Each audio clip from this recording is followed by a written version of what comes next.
नमस्कार. महाराष्ट्राच्या राजकारणात पुन्हा एकदा शब्दयुद्ध रंगले असून सुनेत्रा पवार यांच्याविषयी करण्यात आलेल्या गुंगीगुडिया या उल्लेखावरून मोठा वाद निर्माण झाला आहे. या संपूर्ण प्रकरणावर मुख्यमंत्री देवेंद्र फडणवीस यांनी तीव्र प्रतिक्रिया व्यक्त केली आहे. मुख्यमंत्री फडणवीस म्हणाले की राजकारणातील काही लोक आता अतिशय खालच्या स्तरावर उतरले आहेत.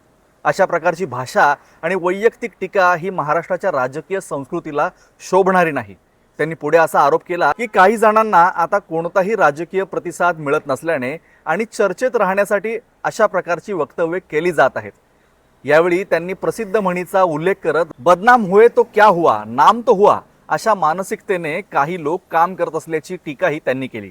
मुख्यमंत्री फडणवीस यांच्या मते केवळ प्रसिद्धी मिळवण्यासाठी वैयक्तिक पातळीवर टीका करणे किंवा अपमानास्पद शब्दांचा वापर करणे योग्य नाही. महाराष्ट्राच्या राजकीय परंपरेत विचारांची लढाई व्हावी, पण व्यक्तीवर अशा प्रकारे हल्ले होऊ नयेत असेही त्यांनी सूचित केले. या वक्तव्यानंतर राज्याच्या राजकारणात पुन्हा एकदा आरोप प्रत्यारोपांना वेग आला आहे. आता या वादावर संबंधित नेत्यांकडून काय प्रतिक्रिया येते आणि पुढे हा वाद कोणते वळण घेतो याकडे सर्वांचे लक्ष लागले आहे. या प्रकरणाबद्दल तुमचं मत काय आहे? राजकारणात वैचारिक टीका असावी की वैयक्तिक टीका टाळली पाहिजे? तुमचे मत कमेंटमध्ये नक्की सांगा. अशाच महत्त्वाच्या राजकीय अपडेटसाठी आपल्या यूट्यूब चॅनलला सबस्क्राईब करा. व्हिडिओ आवडल्यास लाईक करा, शेअर करा. धन्यवाद.